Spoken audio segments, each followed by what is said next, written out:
이스라엘아 들으라. 우리 하나님 여호와는 오직 하나인 여호와시니 너는 마음을 다하고 성품을 다하고 힘을 다하여 네 여호와를 사랑하라. 오늘날 내가 네게 명하는 이 말씀을 너의 마음에 새기고 네 자녀에게 부지런히 가르치며 집에 앉았을 때에든지 길에 행할 때에든지 누웠을 때에든지 일어날 때든지 이 말씀을 강론할 것이며 너는 또 그것을 네 손목에 매 기호를 삼으며 네 미간에 붙여 표를 삼고 네 집문설주와 바깥문에 기록할지니라. 하나님은 영이시니 예배하다가 신령과 진리로 예배할지니라. 아멘.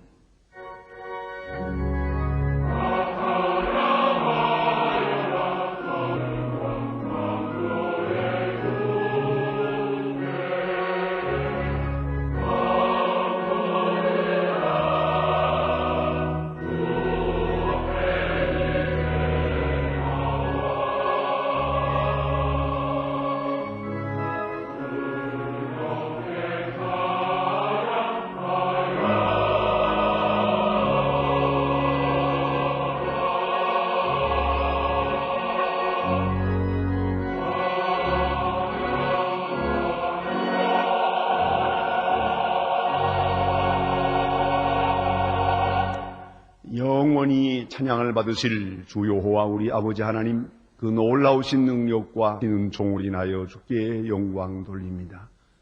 죄와 사망에서 우리를 건지신 주 예수 그리스도의 구속의 은혜를 길이길이 찬양하고 오늘도 우리와 함께 하시며 날마다 새롭게 하시는 성령의 교통하심을 인하여 찬송을 부릅니다.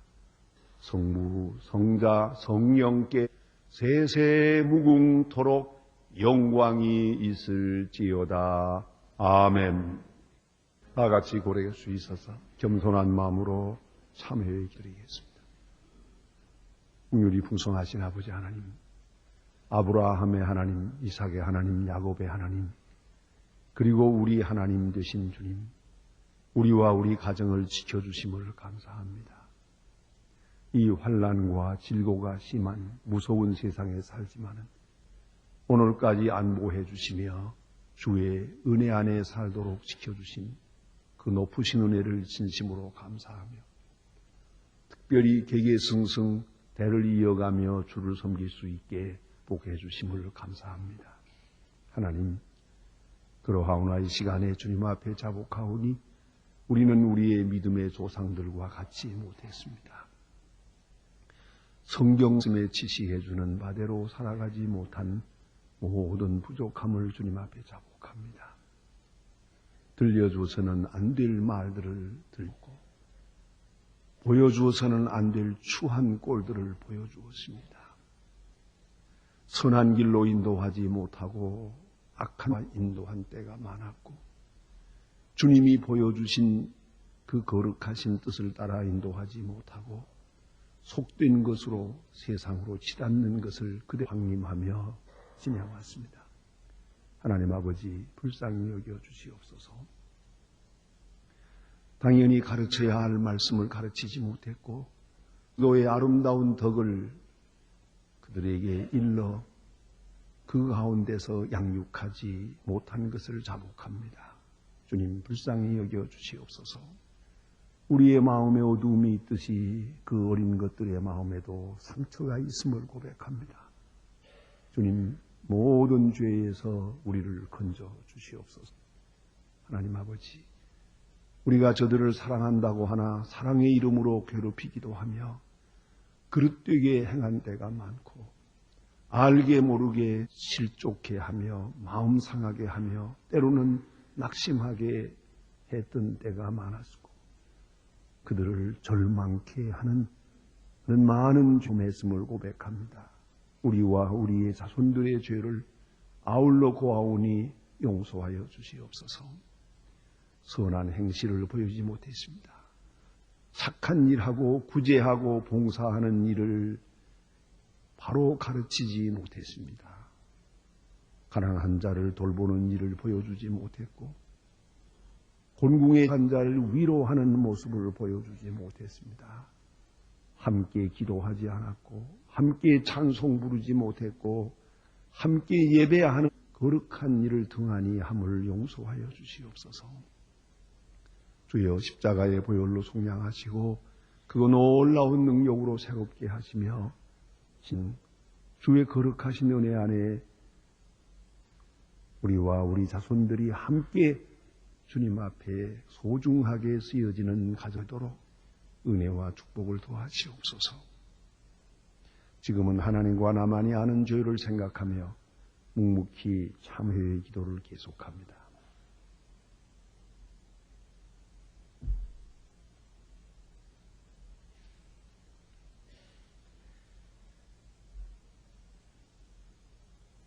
내가 진실로 진실로 너희에게 이르노니 내 말을 듣고 또 나 보내신 이를 믿는 자는 영생을 얻었고 심판에 이르지 아니하나니 사망에서 영으로 옮겼느니라. 그러므로 주 예수 그리스도 안에 있는 자에게 결코 정죄함이 없느니라. 아멘. 오늘 우리 시는 하나님의 말씀은 신약 성경 마태복음 19장 13절로 15절 말씀 되겠습니다. 성경 32면입니다. 마태복음 19장 13절부터 봉독합니다. 이 계시의 말씀을 봉독할 때에 살아계신 하나님의 음성을 다 함께 들으실 수 있기를 바랍니다.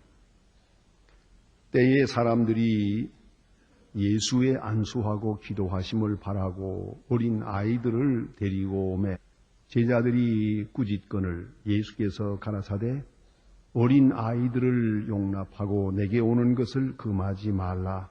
천국이 나의 것이니라 하시고 저의 위에 안수하시고 거기서 떠나시니라. 아멘.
외교관이라고 하는 직업을 가진 한 남자가 있었습니다. 그는 늘 일에 쫓겨서 출장도 잦고 또 여러 가지 일로 바삐 쫓기는 가운데서 아이들에게 혹은 명에 그리 신경을 많이 쓸 수가 없었답니다. 어느 날 모처럼의 휴일이 되었습니다. 그래서 그는 생각하기를 좀 그동안 잠이 몰렸는데 낮잠이나 좀 실컷 자고 또 미루어 두었던 보고 싶었던 책도 좀 보고 이렇게 하루를 지내리라 생각을 했는데 그 아내는 그렇지 않았습니다. 그러지 말고 들과 바람을 쐬라 나갔다 오라고 닥달을 하는 겁니다. 그 아내의 기세로 그냥 집에 있었다가는 무사할 것 같지 않아서 할 수 없이 억지로 아이들과 같이 낚시질을 갑니다. 아이들은 더할 나위 없이 좋아서 그저 이리 뛰고 저리 뛰고 그렇게 힘껏 즐거워하는 모습이었습니다. 저녁이 되어서 그는 집에 돌아왔습니다. 그리고 그의 일기장에 이렇게 써놓았답니다. 오늘은 아이들과 낚시지러 왔다. 소중한 하루를 낭비해버렸다. 그러나 그 아들은 커서 아들 중에 하나가 역사학자가 되었습니다. 그가 지난날에 어렸을 때 쓴 책을 그대로 자기 책에서 인용하고 있습니다. 그는 이날의 일을 이렇게 기록했더랍니다. 오늘은 아버지께 낚시를 다녀왔다. 나의 일생에 가장 기쁘고 행복한 날이었다. 어떻습니까?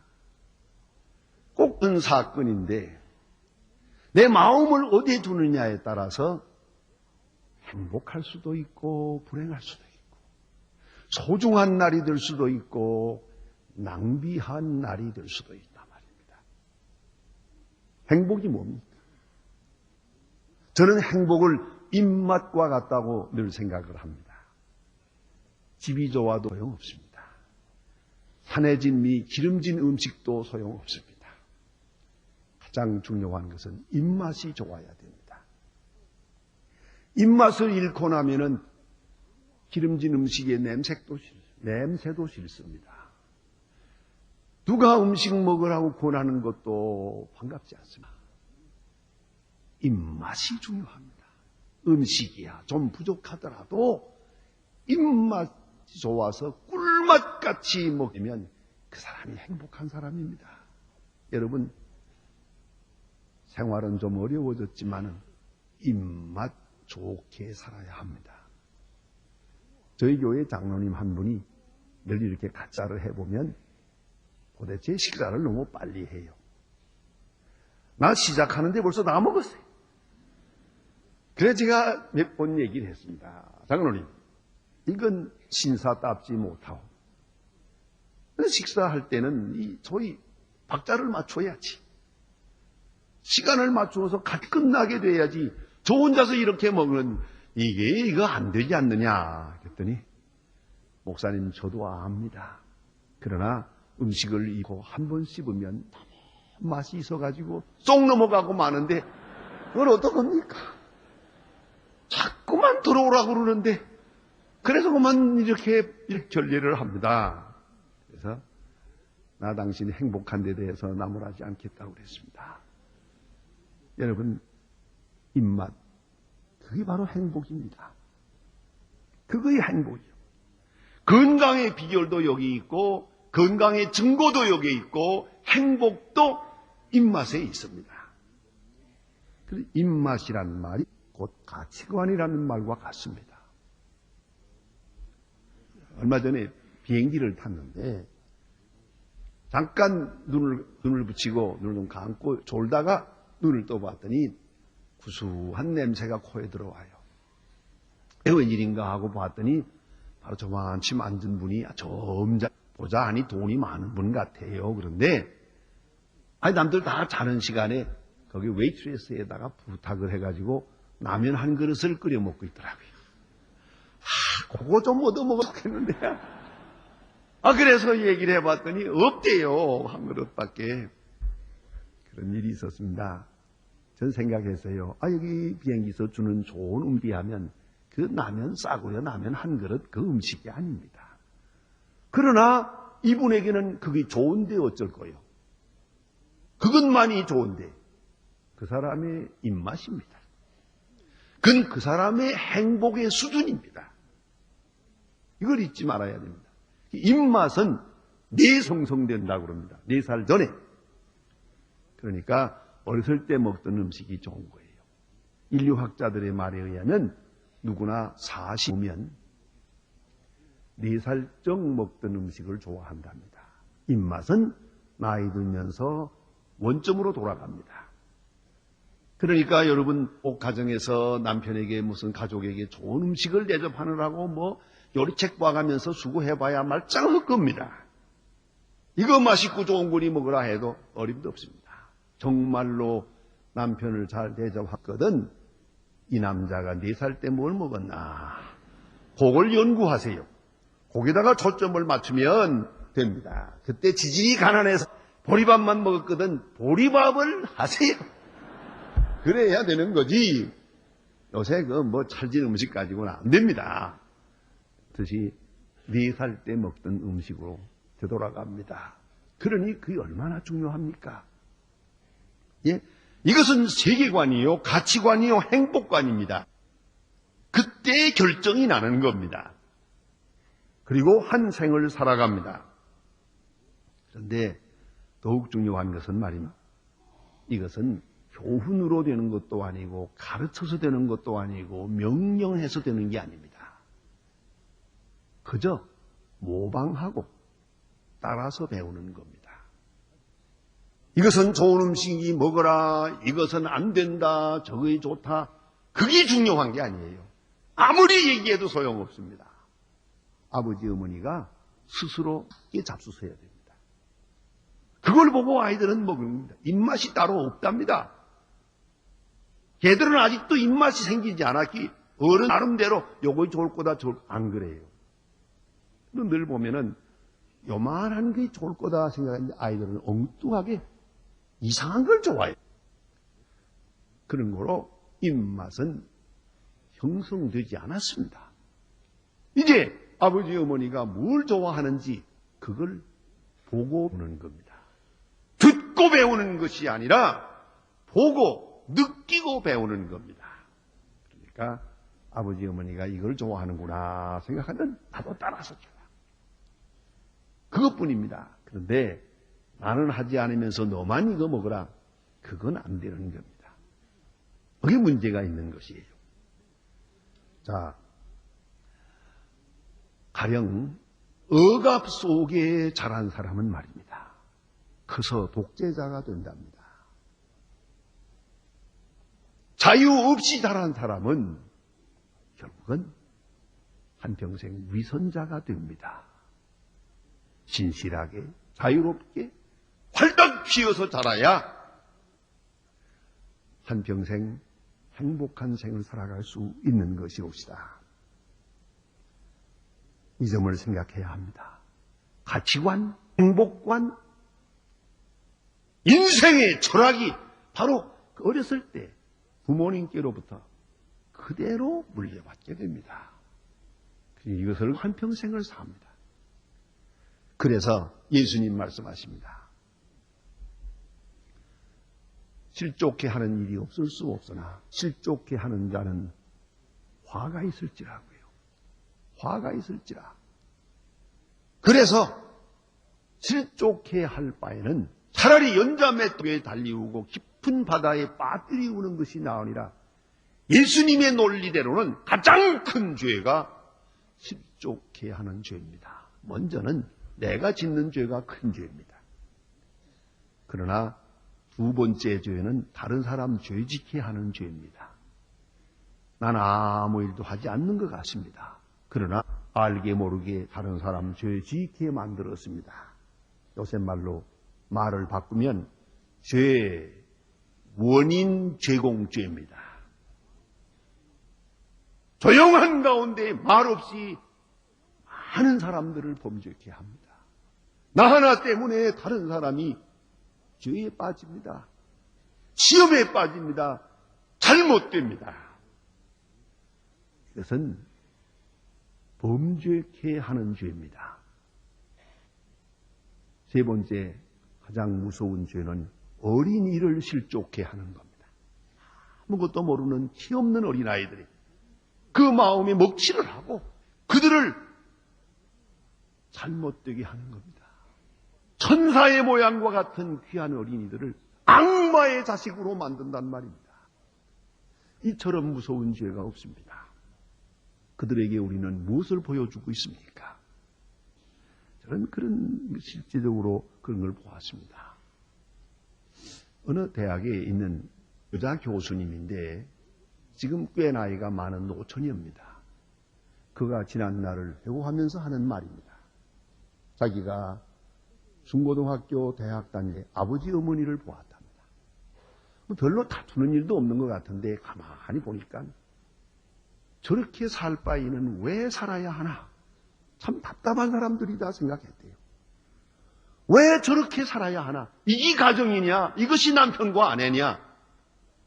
도대체 왜 저렇게 한평생을 살아야 하나? 그래서 자기가 그때부터 가정에 실증이 났대요. 그 결혼이라는 게 그게 할 게 못 된다 했더니 어느 사이에 노처녀가 됐대요. 이제 싶어도 못 가겠대요. 기가 막힌 얘기입니다. 여러분은 자녀들에게 무엇을 보여주었습니까? 행복한 모습? 아주 부부간에도 이게 행복하게. 아이들은 크면서 그러잖아요. 나는 커서 아빠하고 결혼하겠다고. 딸들은 그럽니다. 나는 엄마하고 결혼하겠다고. 이러던 아이들면은 대학 졸업하기가 무섭게 연애해가지고 결혼합니다. 그 좋은 거, 그 좋은 거 나도 해야겠다. 그러지요. 그런데 도대체 좋은 것은 기억에 없어요. 어머니가 우는 모습만 보았고 아버지의 그 환한 얼굴만 보았거든요. 그 한평생이 어떻게 행복할 수 있겠어요? 그것이 그 마음속에 깊이 상처를 받았는 거예요. 한때 우리나라를 떠들썩하게 했던 지존파라고 하는 사람 아실 겁니다. 그 지존파의 대부가 되는 대표적인 사람이 법정에서 재판받는 장면을 여러분이 보았을 겁니다. 그는 사형 선고를 받으면서 17년 전 자기 생애를 회고했습니다. 그는 초등학교에 다닐 때에 학교 선생님이 호담을 하는 거예요. 넌 왜 미술 시간에 필요한 크레파스를 안 가져왔느냐는 거예요. 왜 오늘도 또 잊어버리고 왔느냐? 왜 오늘도 또 잊어버렸느냐? 그는 말이 없습니다. 가정 형편이 어려워서 살 수가 없었습니다. 하는 말을 하기 싫어서 침묵했더니 이 침묵하는 것이 마치 방어같이 돼가지고 그대로 충혈된 눈으로 쏘아보면서 그를 때렸습니다. 그는 마음이 아팠습니다. 때리라 나머지 마지막에 못할 말을 했습니다. 이놈아! 훔쳐서라도 준비물을 가져와야 되잖아. 그래서 이 어린아이가 빗나갔습니다. 정말 훔쳐왔습니다. 도둑질을 했습니다. 이러고 한 걸음 한 걸음 나간데 그 초등학교 선생님으로 인해서 오늘 내가 이렇게 운명이 바꾸어진 겁니다. 라고 고백을 했다. 이것이 그의 마지막 진술입니다. 어렸을 때 받은 충격이 얼마나 큰 것인가를 알았습니다. 저는 슬프게 생각합니다. 지금 외국에 보내면 돼요.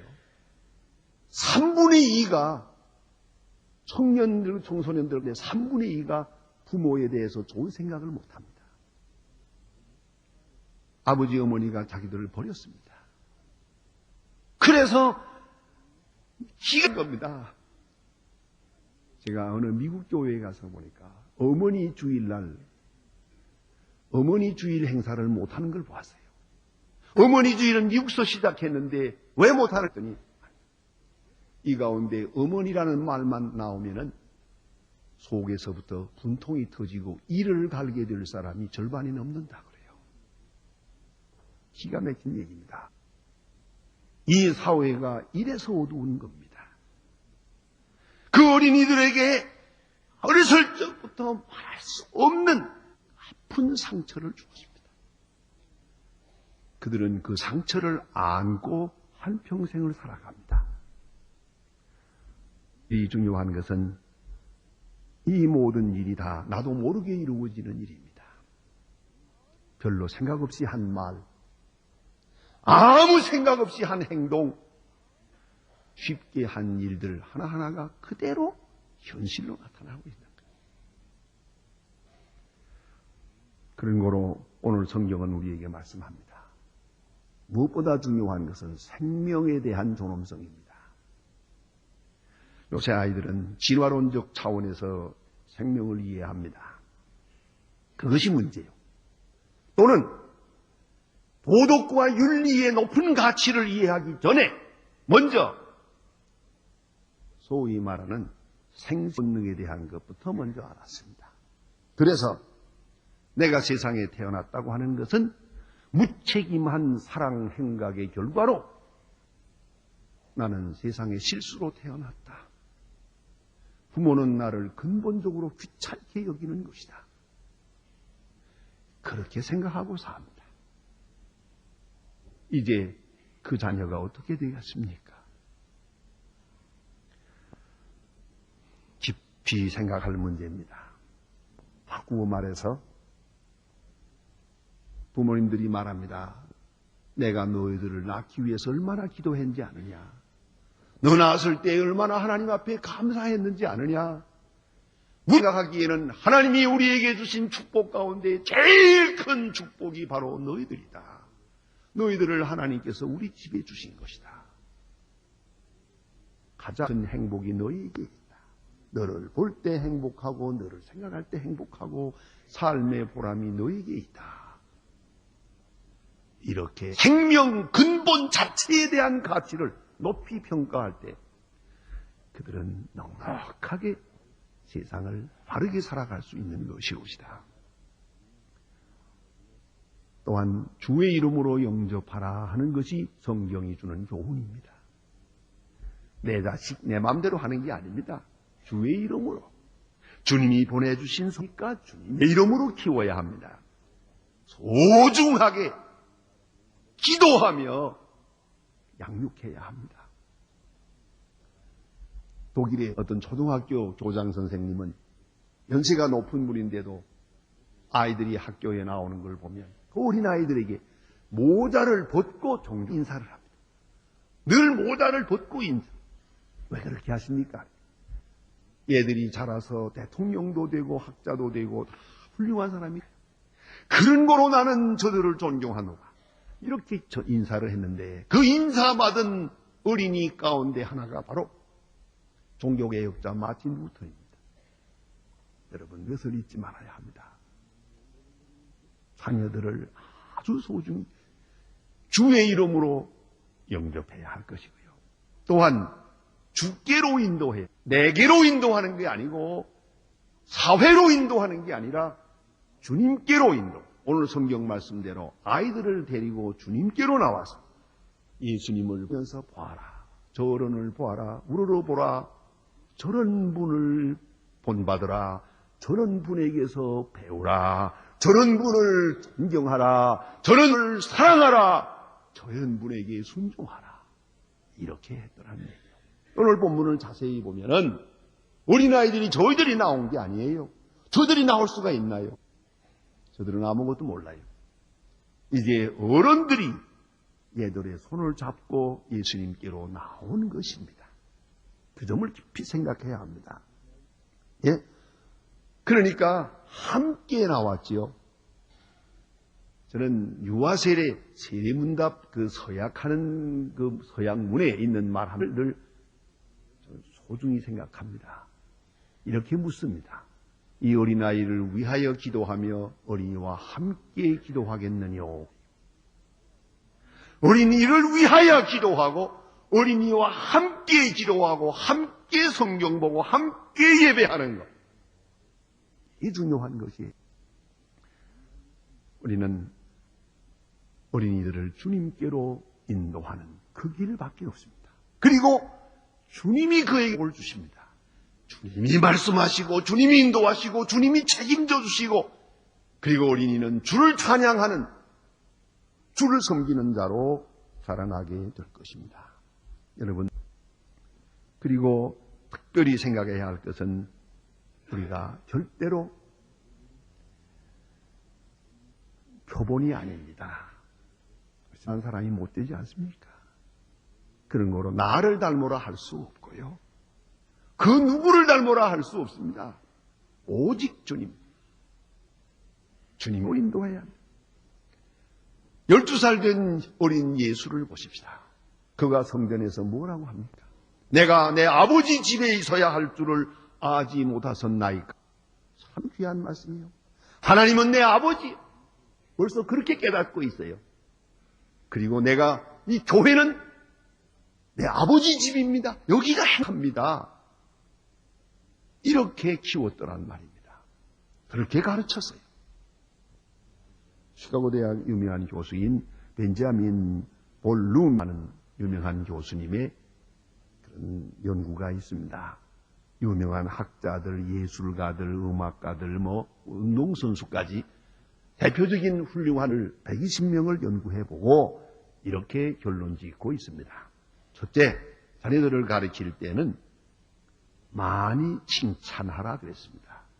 아이 칭찬하는 수준만큼 큰답니다.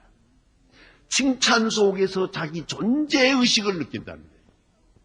칭찬을 들으면서 나는 살아있다고 느낀다는 거예요. 칭찬하는 만큼 칭찬을 아끼지 마세요. 그것이 바로 자녀들의 기쁨이요 행복이기 때문이에요. 두 번째는 가르치기는 하되 나무라지 말라 그래요. 아이들을 나무래 봅시다. 왜 그것도 못하느냐? 한 번 보면은 나는 능력이 없는가 보다. 두 번 들으면은 머리가 나쁜가 보다. 똑같은 꾸중을 세 번 들으면은 나를 세상에 잘못 태어난가 보다. 부모가 나를 키우는 것이 짜증나는가 보다. 나는 어머니에게 귀찮은 존재가 되고 있는가 보다. 이렇게 슬프게 생각한답니다. 그러면 어디로 가겠습니까? 이것은 부모가 있는 고아입니다. 옛날에는 부모가 없는 아이들이 있고 문제아이였습니다만은 엄청나게도 요새는 연구해보면요. 99%가 부모가 엄연히 있는 아이들이에요. 세상이 이래 달라진 거예요. 굶는데 아이들은 고아가 된 지 오래했습니다. 정신적으로 말입니다. 소위 가르친다고 뭘 바르게 인도하면서 그대로 꾸중을 하고 쥐어박아가지고요. 아이들이 그만 쫄아들었어요. 벌써 정신적으로 자살행위요. 이미 죽을 각오가 돼 있어요. 이 어디로 가겠습니까? 또 잘한 일이 있고 성공한 일이 있거든 계속 그걸 일깨워 주어서 내게 이런 장점이 있다. 장점을 극대화해야 되는 것이 극대화해야 되는 것이 그 점이 중요합니다. 늘 얘기합니다마는 아인슈타인 박사 학교 다닐 때의 성적표에 지금도 있는데요. 얘는 앞으로 무슨 일을 해도 성공할 가능성이 없음. 그렇게 써 있더래요. 생활기록부에. 이 성적표를 가지고 집에 돌아왔는데 어머니는 전혀 낙심하지 않고 너는 남과 같으려면은 쥐쓸 수밖에 없다마는 남과 다를 때는 크게 살 수 있다. 그의 장점, 그 특별한 장점을 크게 칭찬해 주었습니다. 마침내 아인슈타인 박사가 된 거예요. 저는 그 기록을 보면서 생각을 합니다. 아마 우리 보통 가정에서 그런 성적표 가지고 들어오면 아마 상갓집이 됐을 거다 생각을 해요. 그럽니다. 아이들의 장점을 키워줘야 돼요. 또 뇌물성 선물을 주지 마라 그랬어요. 뇌물성 선물. 공부 잘했으니 상 준다. 못했으니 체벌을 가하는 겁니다. 그게 잘못된 거예요. 그러니까 커가지고 뇌물 주는 사람 되지요. 그걸 알아야 됩니다. 선물은 공부 잘하고 못하고 상관없습니다. 잘하고 못하고 아무 상관없어. 내가 너를 사랑한다. 그것뿐이에요. 잘해서니 준다. 못해서니 못 준다.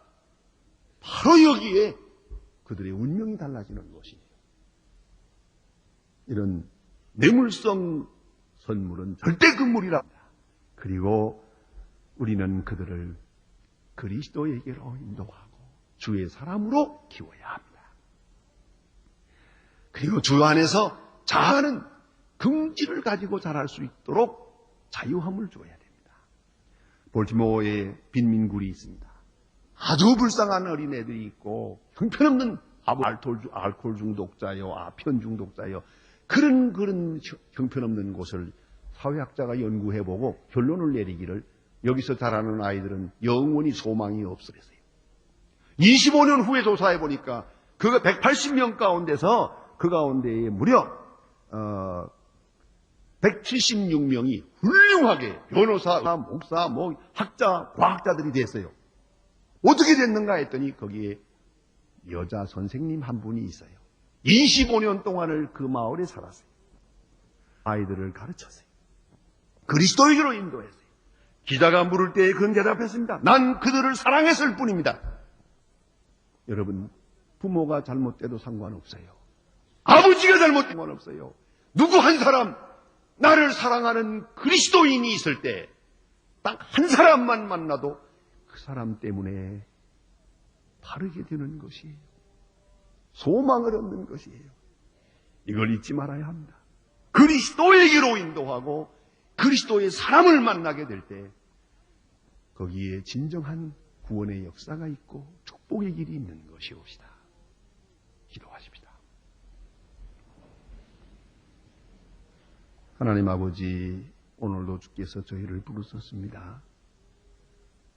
우리의 자녀들을 바로 인도하지 못한 부끄러움이 있습니다마는 용서하시고 은총을 도와사 이제부터라도 저들과 함께 기도하고 주의 이름으로 영접하면서 귀하고 복된 자녀들로 키울 수 있고 주의 품 안에서 자라고 주의 축복을 받아 자라는 귀한 자손들 되게 하여 주시옵소서. 주여, 우리 모두가 하나님의 자녀 되어 싸우니 하나님 모시기에 합당한 성실한 주님의 사람들로 양육되어지게 하옵소서. 예수님의 이름으로 아멘. 기도드리겠습니다. 지금은 우리를 구원하신 주 예수 그리스도의 은혜와 역사의 주인이신 아버지 하나님의 사랑과 우리와 우리의 자녀들, 우리의 가정을 주의 길로 인도하시는 성령의 역사가 모인 중에와 온 교회 위에 와 영원히 함께 계실지어다. 아멘.